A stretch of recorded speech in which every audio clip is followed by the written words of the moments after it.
So we're in the Or Zarua Beit Midrash. We're in the extended Zoom Beit Midrash. So we're starting Sugya 8 of 66, of Arut 66, through the important Sugyas that we should know and we should make part of our Jewish literacy.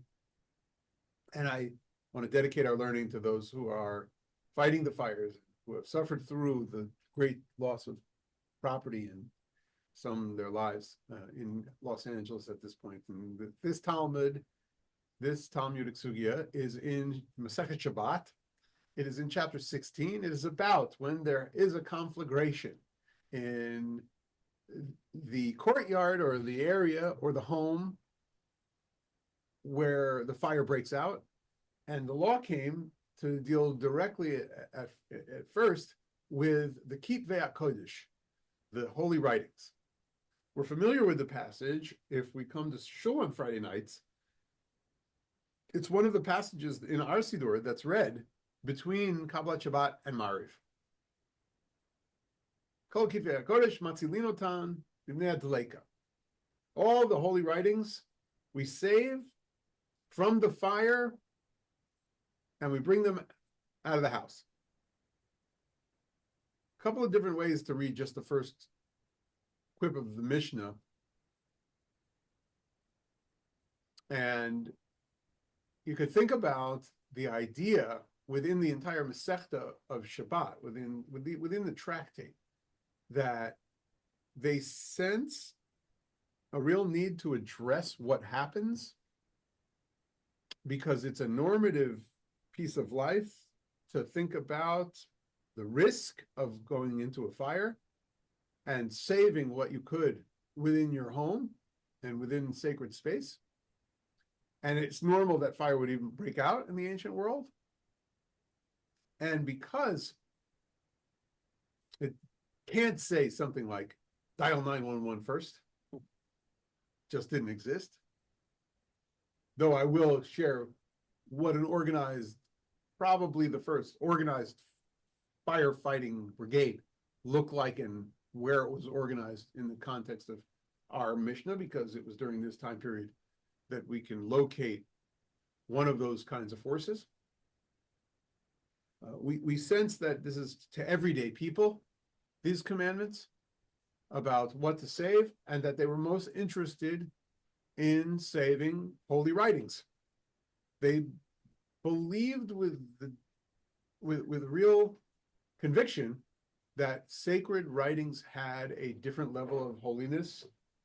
Not that they were magical. They weren't talismans. They weren't amulets.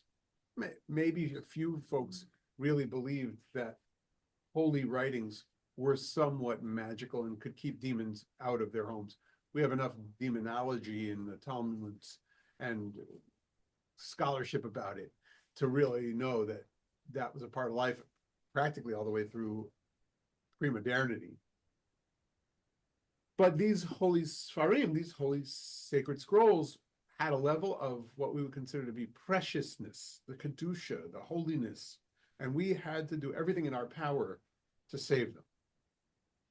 We'll read through some Mishnah before we get any more historical and look at the text. So where is it as I seek to share it? Hold on. Here it is. Yeah, but they also talk about how much food you can save. Well, It's not. Dale, would it be Jewish if we didn't talk about the food? We will get there. And I do plan on sharing other parts of chapter 16 because we can't avoid it. But it's interesting. Okay. It opens. Sorry. And how much we can eat. No, don't be sorry, because of course you want to know where your next meal is coming from. I get it. That's a very Jewish thought. You have the Torah, you have meals on Shabbat. That's it. It just happens to be one of the few things I've learned before in the Talmud. Nice. And so you'll contribute as we go along here. There are phrases and places and arguments that you want to help explicate. Okay. I think I know where the text is. It's here. All right. So as you know, I share from the Steinsaltz Talmud. We're in the introduction to chapter 16. The chapter mainly deals with a single question. How is one to conduct oneself when a fire breaks out on Shabbat? The halakha maintains that it is prohibited to extinguish a fire on Shabbat, even in a situation of great financial loss. Therefore, the question arises, what's permissible to do in the case of a fire? Now, people that took seriously the idea that halachically I can't put out a fire, this is a very important question. So we have to move ourselves into that framework. Whether you would go and run in now today and you think that's a Meshuggah question, you got to be in the, as my professor, Dr. Etkus said, you got to be a believer in demons to understand the great kind of special prayers that the original masters of the name, the Baal Shem Tovs, used to say in 19th century Poland. You won't really understand the entire way to read it, the way it was received, unless you put yourself in that mindset. So people who understood that halachically on Shabbat, we didn't put out a fire. That's baseline principle number one. And then when it would break out, under what conditions is it permissible to rescue materials from a fire on Shabbat? And we're going to start with Torahs. And as Dale said, we're going to get to the questions about food and maybe some other belongings that we have. The decrees instituted by the sages with reference to rescuing objects from a fire on Shabbat are the source of many of the questions pertaining to the matter. These decrees are based upon the concern that if one's permitted to evacuate the goods, he may, in his panic, perform the kind of extinguishing that is biblically prohibited, both because of his preoccupation with the act of evacuation and because people become panicked when their property is at stake. Therefore, the sages permitted the rescue of domestic utensils and even foodstuffs in only limited quantities. Additionally, there's a discussion of the numerous details related to permissible methods and stratagems that enable the rescue of more than the very minimum fixed by the law. So there's your Talmudic brain in action. Well, if it's already in a blanket and I wrap it all up and you told me it's only one meal, but really there's enough food there for 3 meals, could I drag it out the door? Another question related to rescuing materials from a fire is the problem of sacred writings and other holy objects. And that's the first Mishnah in the chapter. Because of their sanctity, the sages permitted many procedures for rescuing them that may not be performed for other objects. According to many opinions, the sages went to great extremes to grant permission in this matter, ruling leniently even when there were risks of violating rabbinic prohibitions and sometimes even biblical prohibitions because of their great concern for salvaging a wide variety of sacred materials.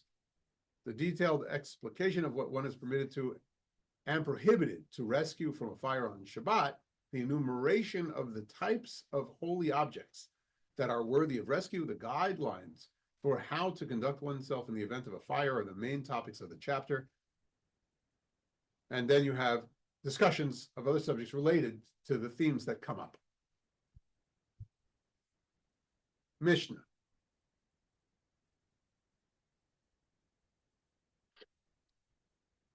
Kol Kitvei HaKodesh, all sacred writings.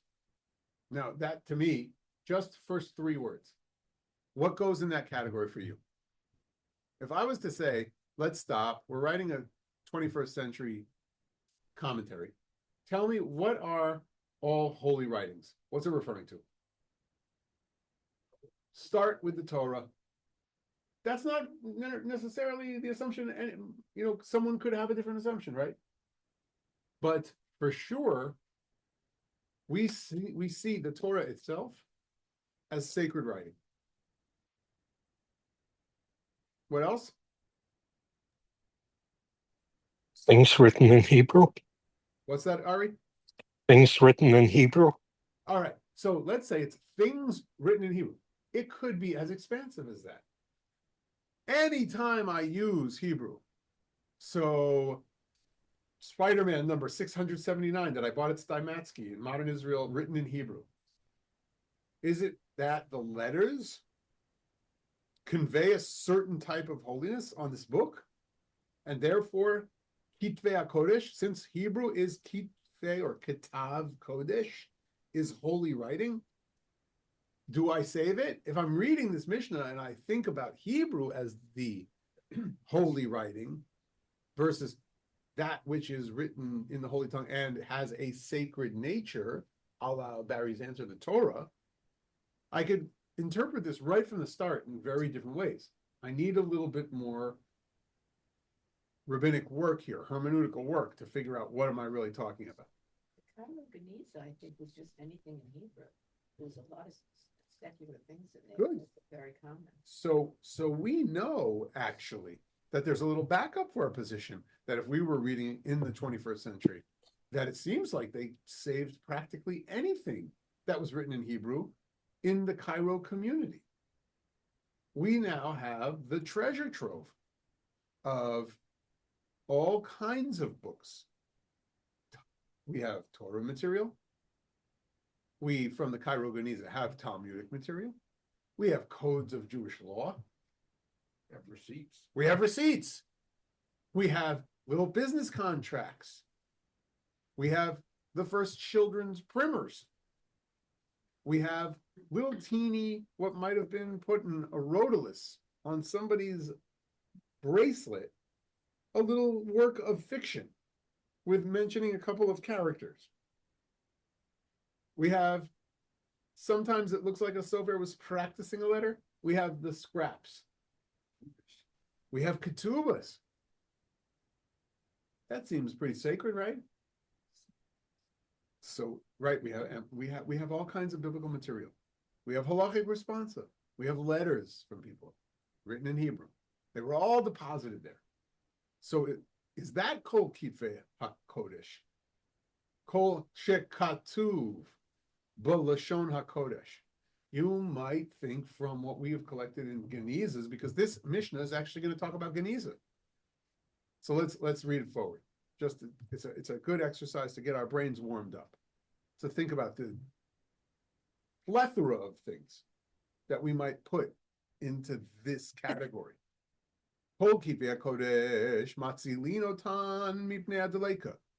All sacred writings, one may rescue them from the conflagration, from the fire. Bein shekorin behen, whether you read from them, uvein she'ein korin behen, or whether you do not read from them. Now, you have the Steinsaltz right in front of you. It says in public over here in the translation. So idiomatically, I already know. What am I talking about? I'm talking about scrolls that either I read in public worship and assembly, or I don't read.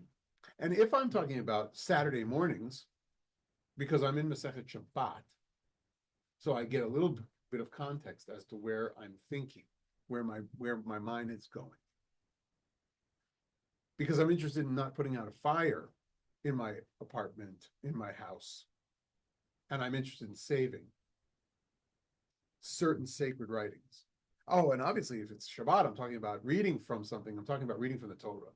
I'm also talking about, in the ancient world, reading from scrolls of the prophets, or at least one scroll that had selections from the prophets section of the Bible, right? I got 3 sections in a Jewish Bible. I've got Torah, I've got prophets, and I've got writings. But the prophet section is actually, I'm looking at a Tanakh, much thicker than the Torah section itself. But I only read a certain selection throughout the year of pieces of the prophets. And theory goes, we don't really have a first year this happens, that there's a scroll of Haftorahs, just like there's a Torah scroll that has 5 books of Moses. But remember that before there's 5 books of Moses stitched together so nicely and with authoritative methodology, there's actually a way to library these scrolls to keep each scroll in what looks like the architect's bin for blueprint plans. And the same goes with the prophet scrolls. And Samuel is too big to be on one, so it's got to be Samuel Aleph and Samuel Bet. And Kings is too big to be on one, so it's got to be Kings Aleph and Kings Bet, which is why I have those 2 books in the Bible, because originally the scrolls, they would have been too long. And then the writings also are written and put on scrolls, and they're in my box as well. and or they're laying sideways, remember, and they're in my library, in my home. And if I read from them in public, I'm talking about the Torah. And if I read from them in public, I'm talking about those scrolls which I do read from in terms of the Haftorah, or this one scroll with all of those selections. But it's likely that in many locations, they didn't have that one scroll with only the selections. They had lots of different scrolls. One scroll would have the 12 minor prophets. That's why they're called minor prophets, because they were short enough that they could be put into a scroll with the other minor prophets. And if I could save the ones I read from, just from the face of it at this point in the Mishnah, I save the Torah, I save from the prophets, but what am I letting go? Anything in the section of the Bible called writings. That's interesting because I might make the argument if I was into using words in the Mishnah itself, doesn't it say Kitvei HaKodesh, as in Ketuvim, as in writings? But here, we don't make that argument. Nobody makes that argument. Just a word game of sorts, holy word game, like the rabbis do sometimes. But that's not the argument they make. They say, you read from them, you save them. You don't read from them, you don't save it. And then the Mishnah goes forward. Af al pi sheketuvim bechol lashon tu'unin gniza. And then it makes a different kind of legal jump. It's not as though in the Mishnah I get rule number 1, a little bet for rule number 2, and a little bet for rule number 3, like I get in later Jewish law codes. From the Rambam to the Torah to the Shulchan Aruch, I'm going to get sections, and I'm going to get within a section small, what are called se'ifim, small legal codific rulings. Over here, it sounds like I'm getting a second rule now.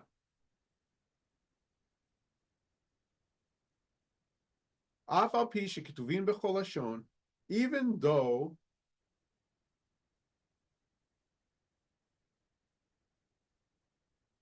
they were written in a foreign language, another language besides Hebrew. Ketuvim bechol lashon. Even though they were written in that chol lashon, in any language, tu'unin geniza. They are required to be hidden away or given a proper burial. Remember, the Cairo Geniza indicates to us that not everything is buried, right? They had that space within their architectural structure that became the depository for all of what they were lignos, the verb, to hide away. We who think about Geniza sending books to put in a plot for a burial plot don't always have to think about the Geniza as just a burial plot. It could be a shed of sorts, a section of a wall, things that are hidden away, because the verb lignos means to hide away. Now, what's interesting, the way that Steinsaltz translates it is he says, this ruling about the writings applies even though they were written in any foreign language. So what would that really indicate to us? The ruling that what? If they are our sacred writings that are written in a translation, if that material is material that we would read in public, were it written in Hebrew the way we need it to be, to read it in public at our services, it needs Geniza. But if you don't read it in public, what? Doesn't need Geniza. Umibnei ma ein korin behen, and then it wants to answer the question, why don't you read from these? But back to the she'ein korin behen. Mibnei bitul Beit HaMidrash. And why doesn't one read from the writings on Shabbat? It's now a nice little question on having mentioned that we don't read from these things in public. The Mishnah in a terse kind of investigative way without being very elegant in its telling you idiomatically. You know, since we were discussing the ideas of reading certain texts in public and not really reading the writings in public, why is it that we don't really read those on Shabbat in public? Or why do we not see them as important texts that we save from the fire on Shabbat? Because mibnei bitul beit midrash, because there's a suspension of Torah study in the study hall that it would lead to someone reading in the writings and being so invested in their reading of those writings, so engrossed by the content of those books, that we wouldn't be able to do our afternoon Beit Midrash session with the rabbis, who invited all the community to come to what was considered to be either the Beit Knesset, the synagogue, or the Beit Midrash, the learning hall, or the public gathering space, wherever that would be. And people wouldn't show up to the rabbi's discourse and explication of both text and law to establish our culture of Sabbath. You recall the first time anybody who was in the group that we studied chapter 16 the first time around, we actually looked at this chapter many, many years ago. And one of my theories about this chapter is that they wanted a situation where they shocked you into this notion that, wow, there could be a fire on Shabbat. I've got to really learn about the law of what I need to do, because I wouldn't want to break the law of extinguishing the fire. But how do I keep the fire and flames of Shabbat going? Is at the same time really bound up in this text. And it's using the metaphor of keeping the flames burning, if you will, in a way that says to the Jewish people, we need to create a Shabbat culture. Here's one way to do it. Be so serious as to think about what the rules are when it comes to a fire that could break out in your home, break out in your shul, and also figure out how this flame of the Sabbath functions and creates community. The Mishnah itself is in some ways clear, in some ways not exactly clear. And great scholars of Mishnah itself, without looking at the Talmudic discussions that come after, say, spend some time thinking about what this Mishnah is really trying to convey. So looking at it again, very particularly, if it's a little bit of like a discussion and a discursive dialogue, and not only just about complete straight narrative. If I say that there's a certain position that says any holy writing I could save from the fire, and that would probably be inclusive of all books of Tanakh. And a question comes, Bein shekorin behen uvein she'en korin behen? Maybe I read it like a question, like it's Talmudic. You mean I should save Torah, Nevi'im, Ketuvim, any kind of other texts that have Hebrew on them? Let's even be so expansive as to say, I should save anything? And so the answer is, Af al pi sheketuvin b'chol lashon te'unin geniza. That's a weird answer to that question. Even though they're written in any language, of course they all need to be put in the Geniza, but what's the implication? If they need to be put into the Geniza,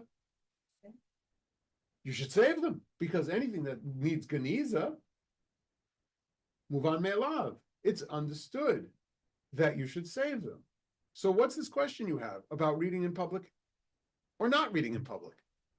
If they need to be put in the Geniza, the answer is simple. Save them all. Oh, and since you mentioned that we don't read some, why don't we read those? It's like the conversation discursively, continuing. Mipnei bitul beta midrash. And in terms of that note, Rabbi Steinsaltz fills us in a little bit more. It was in the Jerusalem Talmud that it stated, and Rabbi Nehemiah states below, that the decree against reading the writings on Shabbat was issued to underscore the sanctity of the day. If one's prohibited to read the sacred writings, people will certainly refrain from reading other books and contracts and additional business documents. That's an interesting theory. I don't know if reading Psalms would necessarily be so bad on a Shabbat. I'm not exactly clear on that position. As I say, we read Psalms when we do our service. That's right. And you would think that since we read Psalms in the service, that I might, from the get-go, say in a first Mishnah about what to save, that since we read the Psalms during our prayer service, I ought to save this, just like I read a piece of Haftorah. Actually, I read more Psalms in the context of my service than I do a piece of the prophets. And so I was going there, Baruch Shekivanti Barry, because I think that's the central question about this. Maybe they saw some of the great tales of the writings as connecting to this position. If I get caught up in the book of Esther, that's like going to the movies. If I get caught in the book of Lamentations, I could really get myself into a mode of, oi, woe is me, and read that horror film. Let's talk about the origins of the different genres of film and movies we love that are already in the Megillot of the Tanakh. So writings would include what? Writings include Psalms, Proverbs, the 5 Megillas. So you're talking about Esther, you're talking about Lamentations, talking about Ruth, you're talking about, we said Esther, keep going. We have Kohelet. Ecclesiastes, The Megillah, and not the Haggadah? the one that they argue about, it's so racy. Yes, with The one by Solomon. David? Song of Song of Songs. Songs. So all of those make for really great, gripping reading. By the way, they want to keep the Song of Songs out of the Bible. It's so racy. But Rabbi Akiva argues to keep it in different sugya, different time. But we are talking about the canon here in a certain way as well. And that does get me to the canon. There's canonical talk going on here. And what is essential for us? If this was the last house, the last library, with the last scrolls, what would we need to save? Well, for sure we would need to save the Torah, because already at this time in rabbinic history, and here's a reason behind the Torah's being central over here to what to save. It was a law that I had to read Torah from the scroll. I was not allowed to memorize it. So when it comes time to reading each week, my goal is to tell bar and bat mitzvah kids who come to memorize their couple of verses at the end and just do the maftir from memory, that really, I want to see that you could put the yad on the scroll, just above it actually, so we don't scrape the letters off, and have you read the scroll. I could do Kiddush from memory, but I make an example of being a reader to my kids. Not that it's the same level of halachic obligation, but I take my book out every time. You say that every week. Why don't you just do it from memory? Get me the book, please, Yonah.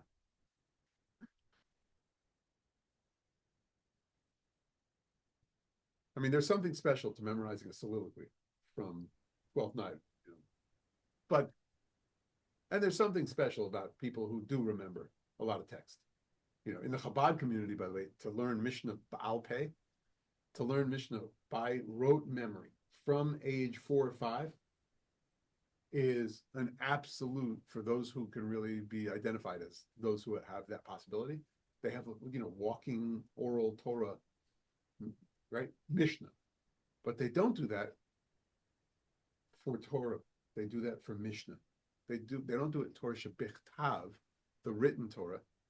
They do it for oral Torah, which was still oral at this time. And so I'll surmise, Diane, I'll get to you in a second. I'll surmise that the reason why you don't need Ketuvim and the Psalms,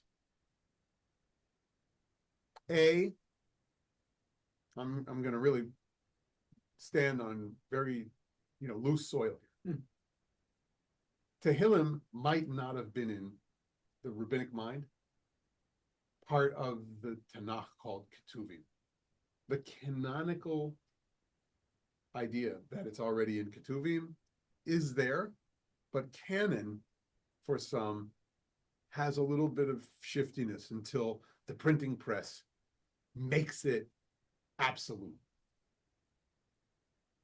2, we memorized so many Psalms, and Psalms were so memorable that it was already considered kind of to be like Torah Sheba'al Peh. And I think that there was enough memorization of it to not demand, if it was with the writings part, to not demand that they save it from the fire, or they prioritize it on their list. Like somebody might have given that as the reason. Diane.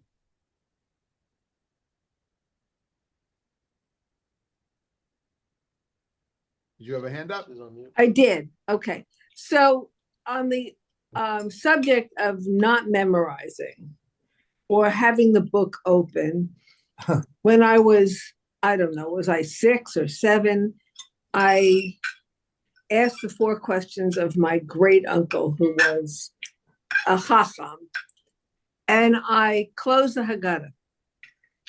And he said to me, keep it open, really out of respect. Nice. And so I did, and I always do. Even Adon Olam, my Siddur is open. Many years later, I was at my first cousin's house, who had the same great uncle, and it was Shabbat, and he asked somebody to get the Siddur so he could chant Kiddush. And I said, come on, you know it. And he said, Uncle Hai said.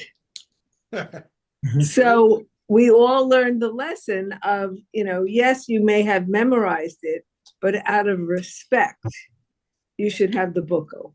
And by the way, I also keep the Siddur open for Adon Olam. Okay, good for you. Sure. Okay. Because it's out of respect, I think. Yeah.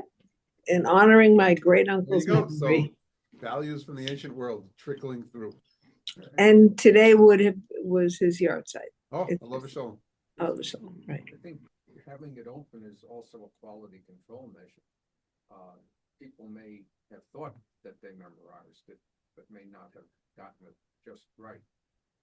So I think that's maybe part of the process. Mm-hmm.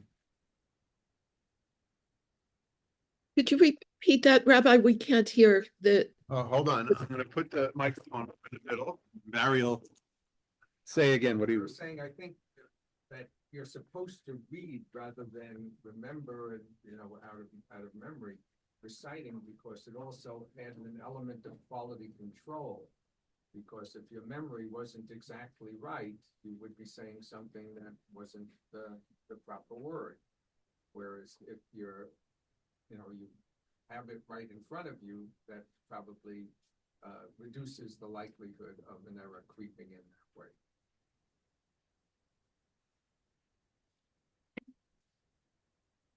Yeah.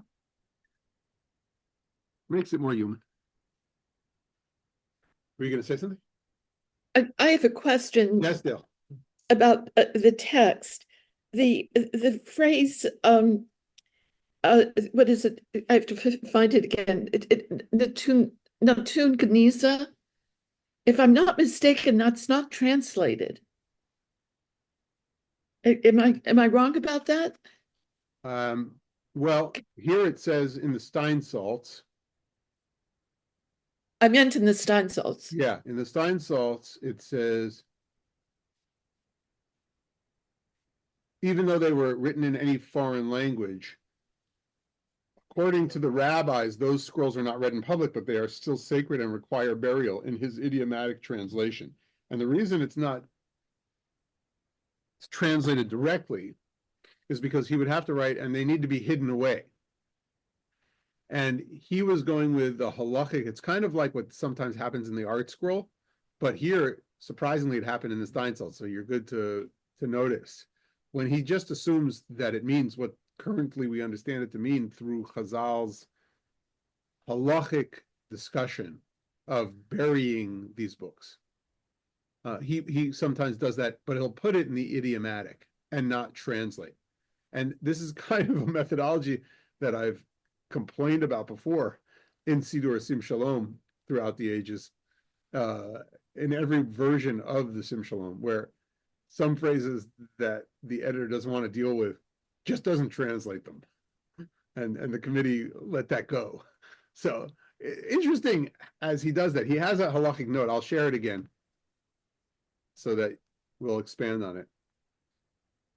Good of you to notice. That's not common for him to not translate. Not common at all. Here's the halakha that he brings. Genizat Kitvei Kodesh. Scrolls of the sacred writings that have become worn must be treated with proper respect. Consequently, they are not thrown into the garbage, but are buried. Now buried it sounds decisive here, but it's really not decisive in looking and reading out and learning out Hilchot Geniza. If you learn the statutes about hiding away texts, if you only learn this, then you would have to say that the Cairo Geniza was not kosher, right? But that's a fine way to do a Geniza. Or a fine way is to build a cabinet like some yeshivas have, and have a Geniza cabinet. And then you could decide whether or not even you want to bury them, or you could leave them for time to come, like we found the one in Cairo, which is an amazing find. Anyway, books of Halacha and Agada are included in the category of sacred writings. Once they were allowed to be written, their status is that of sacred writings in this regard. So yeah, thank you for noticing that. I wasn't going to necessarily get into that just yet, but I think it's good to know because we're going to go towards what needs to be in a Geniza. First of all, you could ask the question, what is a Geniza and what's the methodology? So good. What else? Questions, comments before we get into the Gemara now? Aaron is asking, is the Haggadah a sacred writing? So the Haggadah is also an ancient text that exists at this point. At least crib notes for it are in front of people for a Pesach Seder. So it's interesting that they don't mention it explicitly. And some of the conversations around what has to be lignoz or ganuz, that is hidden or buried, some of the discussions among enterprising halachic authorities will be about the Haggadah. God's name's all over it. It's usually written in Hebrew. And how do we know that, the text is definitely an important text? Among earliest manuscripts we have of the Siddur, we have one from Afghanistan that's currently on display at the Museum of the Bible in Washington and will be at the Jewish Theological Seminary in only a couple of weeks. So we're going to have to go back. Those of us going Thursday, we're going to have to go back. See this very, very important manuscript. There's actually a Haggadah within the Siddur, which of course would be required to be buried. And the Haggadah, guess what? Is upside down in the manuscript. It goes the other direction. Consciously, not consciously, best parts of the pages were materially most likely candidates for the sinew that they used to stitch the whole thing together in an age before codices were really a thing. Was it just because of some physical property? Which, by the way, the curators did not take as seriously as I think they ought to. The whole notion of the construction of ancient books has to deal with materiality as much as it has to deal with modality. And this is it's a different direction that scholars have really convinced me about going to the Penn seminar on people of the book at the Katz Center, at the Advanced Jewish Studies Center, where I come back and shared some of the different scholars who I've heard over the ages. And one of them, Judith Schechter, who is the world expert on the material bookmaking that was happening in Cairo at the earliest phases of what we've collected from the Cairo Geniza. She claims that sometimes the way things are stitched together and the kind of ways that they were made into early codex-looking books without proper kind of bindings and all these kinds of ways that develop over time is because of the candidacy of the right or the left side of the page in terms of its health and its wearability.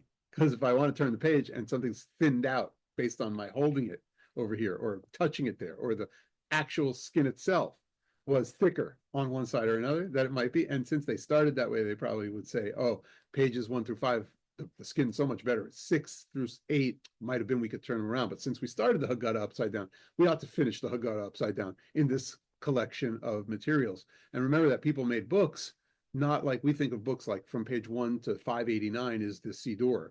They also they might know a scribe or hire a scribe, and they really love chapter 32 of Exodus because it's the one with the golden calf, and they really love Parsha Kadoshim, that chapter in Leviticus, and then they really love these several psalms that we use in the context of different ceremonials in our home, and then we want the Amida written down because we never really got to memorize it, so we hire someone to do that, and then we want a Haggadah because Pesach is something really serious around the table, and then we have that all stitched together, and it becomes a family treasure book of liturgies and functional Jewish books that we need. This is a very cool thing that, you know, my dear friend Morty can show us at JTS Library, that different individuals who had a great passion or love for learning this scholar and really that service and this liturgy and this Haggadah was very special to them. They put them all together over time, even if they bought them or they had them commissioned. And that was one way that Jewish books developed in pre-modernity into modernity. Were non-Jews ever allowed to work on books? They did it with a lot of carvings for the arcs and things like that. I mean, So in decorative things. I mean, the reality is that the first printed Jewish books are not necessarily printed by Jewish printers. I mean, is it possible? Before someone that? did not have the Hebrew rights either? Yeah, I mean, it's very possible that someone making the book might have just turned it around. And that's the kind of materiality question and book construction question that I think scholars have not related to. You know, because the theories go that this book might have come together in that way because the Haggadah was so specific and distinctive that, of course, the reason why that part is upside down is to, you know, hold the book in a different way than you did all year, and it makes for Passover a different experience. But I think that's kind of like an Occam's razor reality versus Like the that material. upside down stamp, so. Yeah. But was that unique to Judaism, or did Christianity also have their own prayer book? We also, we like this one with this one we publish, we print together. This one's upside down. Does Islam have That's it a great together? A lot line. of That's a these- great line where of they borrowed inquiry. it from Judaism and said, well, good for the Jews, we Yeah. can do it too. It's a great line of inquiry. I don't know enough about their bookmaking and you know, patrons of bookmakers to tell you. I do know that Christian philo-Semites, or we would use different words like Jewish book lovers, who believed a lot in preserving Jewish books, while censors were hired to black out lines in lots of different books. But non-Jews loved Jewish books enough to order from bookmakers and preserve some of the treasures that we might otherwise have lost or that were taken from us by authorities and or burned at certain points in history. Great history of the Jewish book. Actually reading a book that relates to this. And it's important to remember, all of this is on parchment, Yes. not on paper. We don't get to paper late until later, and what I learned that I found really fascinating was that I think more of the Christians didn't want to introduce paper even after it became available. And the reason was that paper is made from rag. Can't really hear anything. They didn't. They can't hear you, I'm Barry. sorry.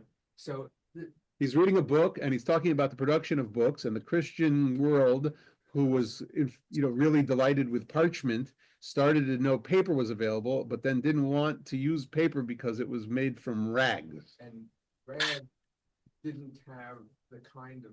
Thank you. And we could go into the possibility that there may have even been menstrual blood on some of that rag, that it would be proper to put God's name on that. So there was this active resistance against the introduction of paper that wasn't just passive. And that's the kind of rationale, at least in this book, that they point out, which I really thought was fascinating. What's the book? It's all about the history of the notebook. And it actually makes the case that the introduction of paper was a phenomenal advance in a lot of ways. It was the key to double entry bookkeeping, and that's why it came out of Florence, and that's why the Florentines were so successful, because they had access to paper. Cool. And the reason that paper was so important was more or less what you alluded to before, Rabbi. Parchment you can scrape, and you can change the signature. Yeah. Ink into paper, no go. So the permanence of it also became really crucial for legal documents. But there's a lot more, and I don't want to digress too much, but it also, one more digression is, it's also pointed out that the idea of the sketchbook for Leonardo and others was the beginning of allowing them to work through on cheap material, sketches to refine their drawings. And before that, they didn't. And it's not too much of a stretch to say that was really the introduction of paper and the sketchbook that led to the flowering of Renaissance art. Terrific. We have to read that book. Okay, so get us the title, Barry. Sorry, so the Mishnah is still on the screen. We're going to start a little Gemara tonight.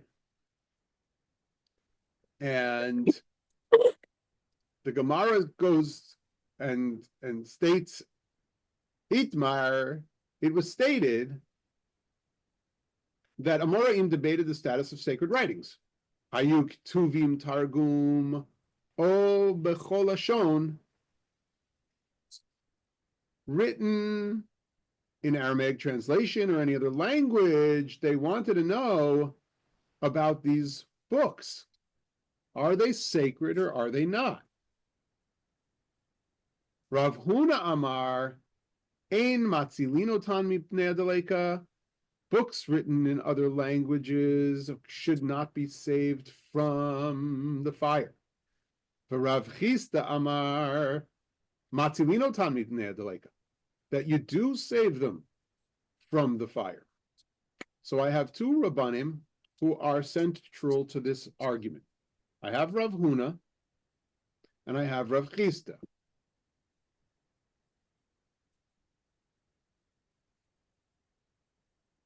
Liba demanda amar nitnu likrot behen dechule alma lo plige dematzilin. The Gemara now says, in terms of contextualizing the conversation of Huna and Chisda, like you came in the middle of Rav Huna and Rav Chisda. Okay? The Gemara says, just keep this in mind. According to the one who said that sacred writings written in other languages may be read, everybody agrees that you rescue them. Where they argue, in other words, where Rabbi Huna and Rabbi Chisda are having their conversation, is according to the one who said that they may not be read.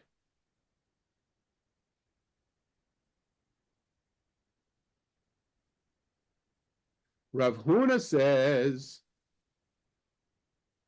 Ki plige ali b'demanda amar lo nidnu likro b'hem. Rav Huna amar ein matzilin. Rav Huna holds you don't save them if they're written in another language.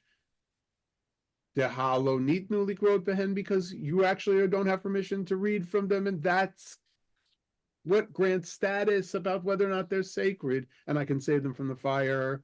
Rav Chisda amar matzilin, but Rav Chisda says, no, you save them, mishum bizayon kitvei HaKodesh, because there's an inherent insult to the sacred writing that they are translations of.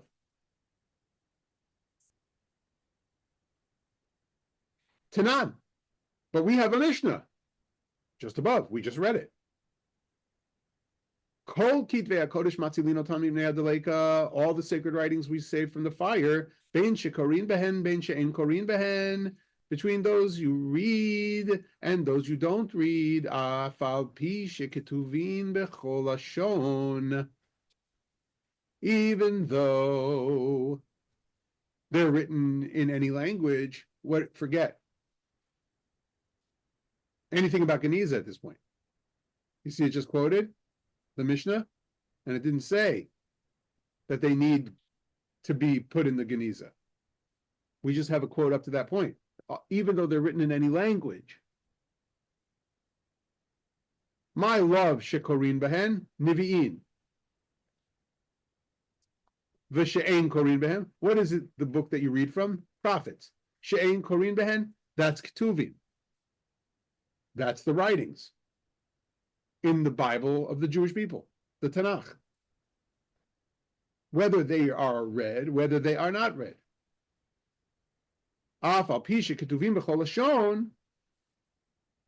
Even though they're written in any language, the katane matzilin v'tiyuvta l'Rav Huna. Even though they're not read, is what's referring to what? What is it? Not that the phrase that they are read is referring to the books of the prophets and that it's referring to the writings, even though these are books written in any foreign language which may not be read, it is taught that one may save them. This then is a conclusive refutation of the opinion of Rav Huna.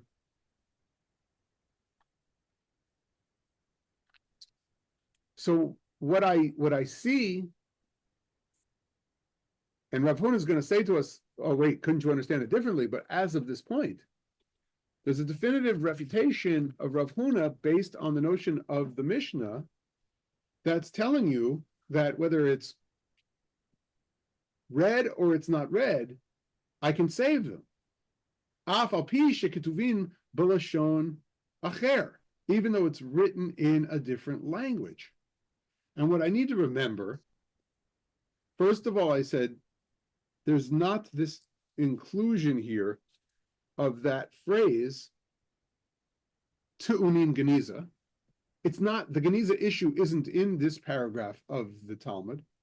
So is it that someone added it to the Mishnah later and they're just quoting part of what Mishnah they had? Or is it that they chose not to include that phrase or statement just yet or ever? We'll see. So sometimes remember that a Mishnah is quoted in the Gemara from what we might call, in our language, a different manuscript. There might have been a different tradition about what the Mishnah said. It might not have had all those words. And even though it was written in a different language, might be relating to something that was written already in Gittin, in another tractate of the Talmud. And over there in Tractate Gittin of the Talmud, it says a text could be written in a different language, that language being Greek. I'm allowed to have a Greek translation. And that's the whole project of the Septuagint. And that we know happened in the ancient world. And what about other languages? Don't we know that circulating at the time were Aramaic translations of the holy writings? And so the way that we bring the Mishnah is to say whether they're read in public or not read in public when we're talking about this idea of the one who said that they may not be read. Are we talking about it because, in essence, they're totally not kosher? You can't really, or you're not really allowed to have these, and therefore they don't have a sacred kind of sacred connection? Or is this allowed and they are sacred? We just don't read from them in public. What we read from are Hebrew texts for the Torah and the prophets. So, in acknowledging that you might have translations, the Gemara is unconcerned with answering Rav Huna. Of course we can save these from the fire. There's a level of holiness here. It's allowed to have a translated text. We might not use it for the central part of our service, Kriyat Torah, but we're still going to save it. Now, what's interesting about having translations is that in the ancient world of Jewish services, you have this methodology that's outlined in early legal sources that said when we read Torah, we actually read a verse of Torah and then explain it right away in the vernacular. One by one, actually. One by one we do that. And here's how the Rambam said that. Chapter 12, law number 10 of his Mishnah Torah, in the section called Love of God. Because Torah reading ultimately facilitates this love of and connection to God. Since the days of Ezra, it had been customary to have an interpreter present, explaining to the people what the reader is reading in the Torah, so that they may understand what it is all about. The reader reads one verse only, waits till the interpreter has explained it, and then reads the next verse. The reader may not read to the interpreter more than one verse at a time. Simultaneous translation. So if already that's the methodology, and it's just substantiating such a methodology to have a text that brings it to you in the vernacular, in a language you can understand, I ascribe a certain level of holiness in here, and that kind of insult to the very nature of the sacred source is at play, as we heard in the first paragraph of the Sugya. You know, in Christianity, when people couldn't read, they had something called a Biblia Pauperum, which was for the poor and for the illiterate. And it was mainly images so that the stories could be understood. And that was also to try and get the message to those that couldn't read. So they might be able to claim the first graphic novels of the Bible. But I did make the argument this year at Yom Kippur that we at the Beit Alpha Synagogue, before the first, what's the technical term? Because I didn't know that term. Before them, had the stone mosaics to describe the central stories of the Bali Baya, what the Jewish leaders of that shul must have thought were essential. So, I mean, they were doing mosaics also at the time, but learning from us. But this was in book form. It was a book form? Yes. Hmm. Yeah. So this is not, all over churches are the, the visual Right. stories all the time. Right. Stained glass windows. All That's the what I was time. thinking more of. No, this is like in book form. When are the first books from? No, exactly. But I had a test on this, so I know. God knows. So You have to go back and look at notes sometimes, Bobby. That's part of why we have books. Well, in making this accessible and doing it for the public and doing it for those who can't understand or Cool. read. Really cool. Well, as I said, tonight was the beginning of Sugya number 8, and it was really with all those in mind who are suffering right now through the emotional turmoil of losing their homes, who are sitting in fear of winds blowing flame their direction, in hopes that firefighters and emergency responders will have the energy to continue this battle, that all agencies will work together. And I want to just tonight, in that vein, reach into this connection with what's going on currently as we talk about fires.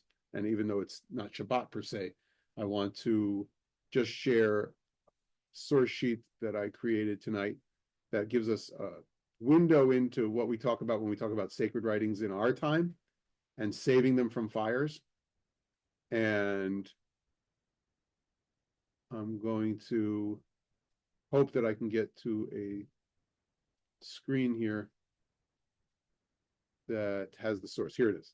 So I called this texts that relate to our daf, and the Shulchan Aruch, which is a 16th century law code by Rabbi Yosef Karo, says it like this, building on our Mishnah. In these days, all holy scriptures are saved from a fire and read from publicly, even if they are written in any language, and even if they are written with dye or red paint, meaning types of paint, or anything else. Similarly, a set of blessings that the sages established, that is the Sidur, should be saved from a fire or from any turpa, meaning an open and vulnerable place.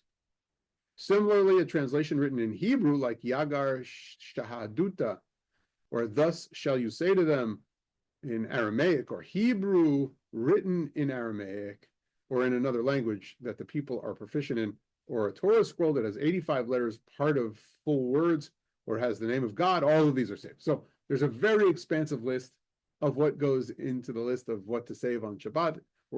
And while we're going to go back to the Gemara and see the details of arguments and reread the sages' debates about what is included, there's a lot included in the Shulchan Aruch. Shulchan Aruch, again, produced Land of Israel, Tzfat, 16th century, with glosses from the 16th century authority, Rabbi Moshe Isserles in Krakow. So by this time, there's a lot included. What I wanted to do is, by showing you the screen here, actually, I'm going to stop the share and share this again, because I want to make sure that I share the sound for those out there. Let's see, share sound, optimize video. So I want to end tonight with great respect for friends, and these are all friends out here at the Pasadena Shul that was burned to the ground. These are connections, personal connections. I spent my year in Jerusalem, a second year in Jerusalem, with the past rabbi who ran with the current cantor to the shul when the fire broke out.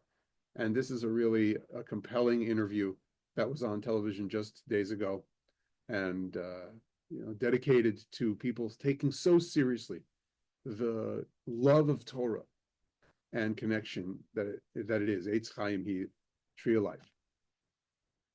Well, the congregants of Pasadena Jewish Temple and Center held services at a nearby school over the weekend after its 100-year-old campus were destroyed in the Eaton fire.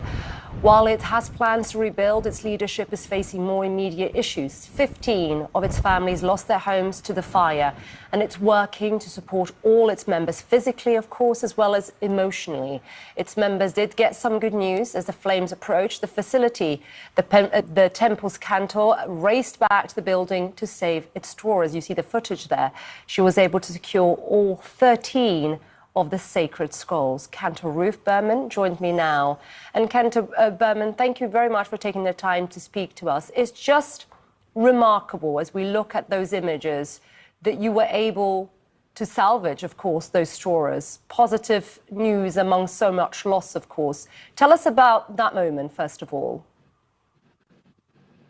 Well, thank you for taking the time. I was at home, and I received a phone call from one of our congregants that lived close by. He let me know that the fires were ramping up and the wind was getting stronger, and that there was no doubt it was going to get there. And so I used the word remarkable.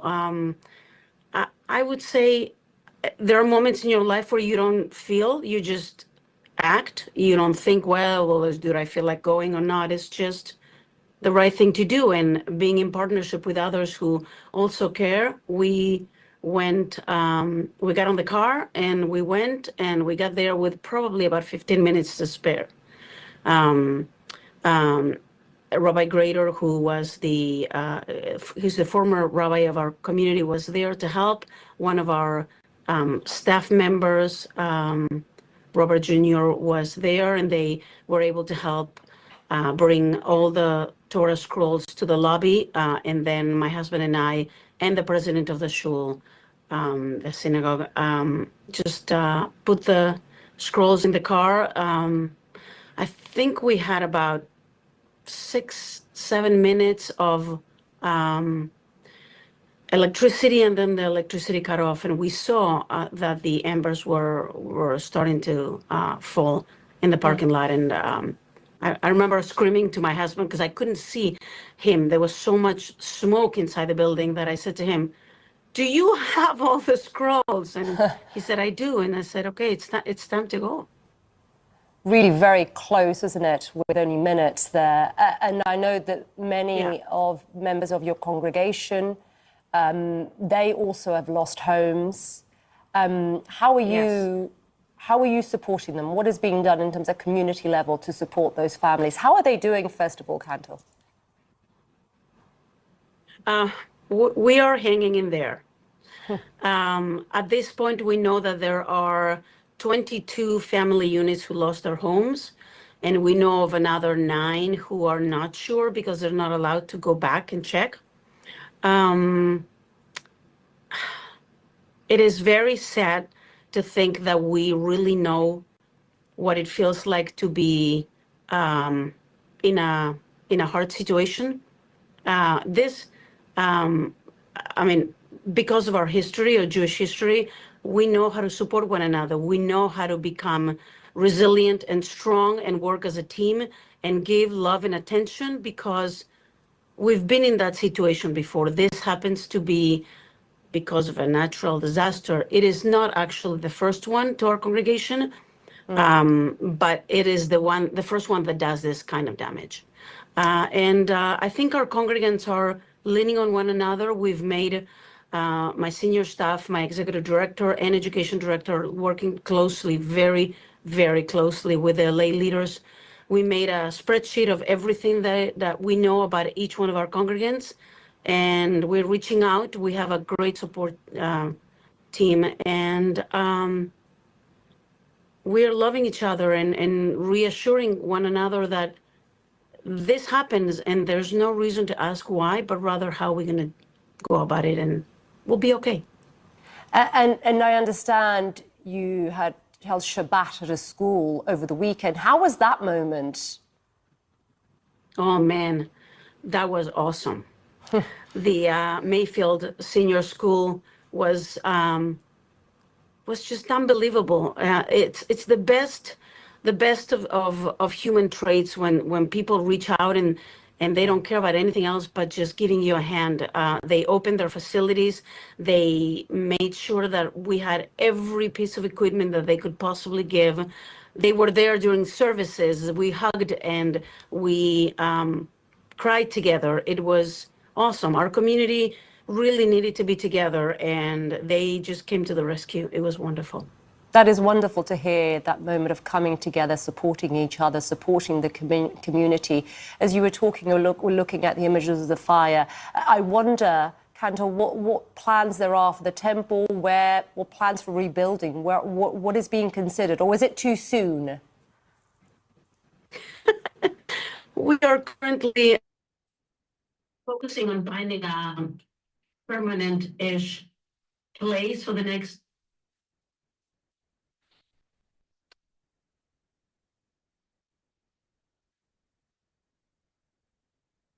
So she goes on to say that they're going to have to find a temporary new home. They'll have to decide about how and if they'll rebuild in what way they'll rebuild, and that there are many questions that face them all, but that mostly they're really there to support each other at this moment, and that people's journeys sometimes are right back to where they thought they belonged, and sometimes they are, as the Gemara says, she didn't use this phrase, but the overall nature is mishaneh makom, mishaneh mazal, that you change your place and you change the stars in your life. You get a different, well, some people translate that as luck, but really I would always say stars.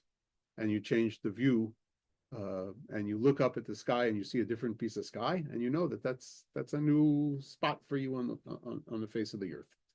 And I'm sure that so many are in that conversation right now. And it's one of the most difficult conversations, because we get very, very much attached to place, and places become very holy. In our tradition, place is holy. And if you go look back through the YouTube videos at the very beginning of the pandemic, I gave a lecture about the idea of place and the power of place within our tradition. That place that Jacob happened upon, and he felt the strength of God, and it's supposedly where Mariv came from. And in the darkness, he felt some kind of confidence. In the darkness of his experience, running from family, and at that point, not knowing what his destiny really held. And I think the same goes here. One thing that we know centers us is to attach ourselves to that which is sacred. And the reason why the halakha comes and says, even at a time where you could be completely caught in all engulfing flames, in a conflagration that changes your very existence on earth, your material existence, you need this spiritual anchor. And they ran to do that. And this cantor, and as she said, my friend Rabbi Joshua Levine Grader is who she referred to, Rabbi Grader.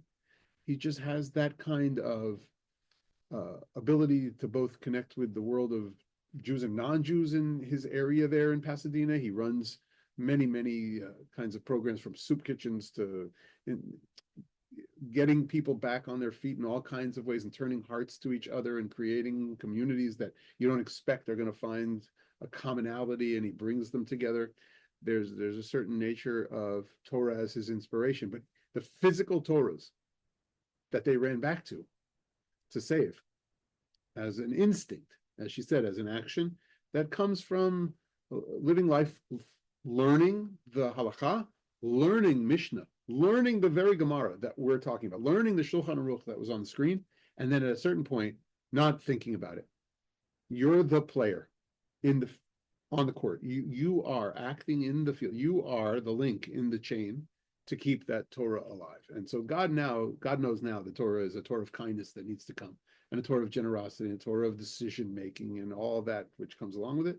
But there's a powerful symbolic story, and I thought that Sugya 8 should be dedicated to all of them, and with the hopes that further learning and wisdom can help everybody on paths forward, as it will help us every time we come to the Beit Midrash and learn. So, Laila Tov, that's the run for tonight. Yes, Rabbi, as I was coming out looking at the breaking news from Ynet, I saw that Israel is sending firefighters to California. Really cool. I saw a little of that too, and I'm wondering if search and rescue teams for some of the areas they haven't been able to get to yet. So, or Hadash Al Zion Ta'ir, which should be new light on Zion, and Zion should continue to export its light, right? And here we go. All right, Laila Tov, everybody out there. Thank you, Rabbi. Laila Tov. Thank you, everybody.